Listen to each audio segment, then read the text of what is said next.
Buenas noches compañeros. A nosotros nos tocó el tema de estructura cristalina. Integrantes somos Juan Manuel Quintero, Kevin David Gómez Sánchez. Bueno, hoy vamos a hablar sobre la arquitectura invisible de la materia, que es la estructura cristalina, un concepto clave para entender cómo se comportan los materiales en los procesos industriales.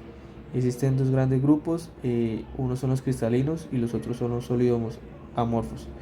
Los cristalinos, como en la imagen se ve, poseen un orden de largo alcance, tienen un patrón repetitivo. Un ejemplo sería un batallón de soldados formados en filas y uniformemente, y eso les da unas propiedades predecibles y de gran resistencia. Los amorfos carecen de ordenamiento sistemático a grandes distancias. Eh, y es como imaginar en un concierto, ¿sí? Donde está una multitud amontonada, pero no hay un patrón uniforme, están todos amontonados, y eso hace que sus propiedades sean diferentes. Un ejemplo de ellos es el vidrio y el plástico. La importancia de esto es que el orden de sus propiedades define el tipo de dureza, de utilidad, reacción química y muchas más propiedades de un material, ¿sí? Y cómo reaccionará químicamente. Eh, el orden atómico.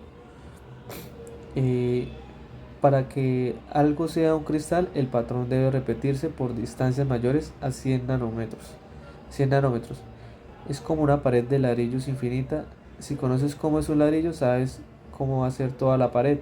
¿Sí? Al solidificar un material, los átomos se sitúan según un patrón tridimensional repetitivo. En este sistema, como se ve en la imagen, cada átomo está enlazado a su vecino próximo en distancias mayores a 100 nanómetros. Eh, la celda de unidad. La celda de unidad es la porción más pequeña que al repetirse forma todo el cristal. Eh, un ejemplo de ello sería el hierro, que en solo 1 milímetro de hierro existen billones de celdas de esa unidad, ¿sí? Y es capaz de reproducir toda la estructura mediante traslación. ¿Listo? Los parámetros de red. Eh, los parámetros de red nos definen qué tipo de cristal va a ser, ¿sí? Bueno, como en la imagen lo ven, existen tres grandes longitudes, ¿sí? Como decir el eje X, Y y Z, que sería ABC, y los ángulos que forman entre esos lados, ¿sí? Dependiendo si los lados son iguales o los ángulos son rectos, tendremos diferentes tipos de cristales. Eh, en las 14 redes de Bravais, Agustín Bravais demostró que existen solo 14 tipos únicos de redes espaciales, ¿sí? Que se dividen en 7 sistemas cristalinos. Los cúbicos, que como su nombre lo dice, es cuando sus tres lados son iguales y los ángulos que forman entre ellos forman 90 grados, ¿sí? Según la red de Bravais simple, tienen una BCC, que es centrada en el cuerpo, y centrada en las caras, que es FCC. Eh, Acá, bueno, lo que explicábamos de los sistemas cúbicos, los tetragonal y ortorrómbico. Los hexagonales, cuando dos lados son iguales, uno es diferente, pero los tres ángulos que forman entre ellos es de 90 grados.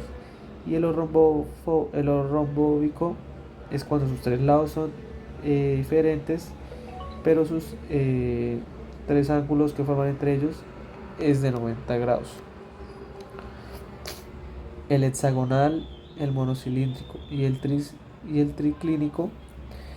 eh, en el hexagonal es como su lado, como ahí lo muestra, dos lados son iguales, tienen dos ángulos iguales, uno de 120, y la forma es como un prisma hexagonal, ¿sí? Como para uno hacerse una imagen. El monoclínico, ahí vemos que los tres lados son diferentes, tiene dos ángulos de 90 y el otro es diferente. Sí, es como imaginarse una caja inclinada hacia un lado. Y el triclínico es el sistema con menos simetría, donde nada es igual, nada mide 90 grados y es esto, tiene una forma súper súper extraña, ¿sí? Eh, en resumen, todas estas formas y ángulos que forman los cristales, ellos hacen que la estructura cristalina determinan el tipo de dureza del material, la ductilidad, el punto de fusión, que ahí se explica qué es el punto de fusión, y según esa forma pues van a cambiar sus propiedades físicas como químicas. Y acá podemos ver la bibliografía donde se sacó el material y las imágenes de donde se sacaron eh, las, las imágenes.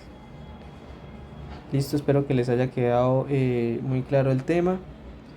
Eh, ¿Esto para qué sirve? Para calcular el volumen de una celda, de ahí podemos determinar la densidad del material, entender cómo se van a difundir otros átomos durante el proceso químico. Eh, sí, existe mucha utilidad para saber cómo se comportará el material según su estructura. Entonces es un tema muy importante. Hasta luego.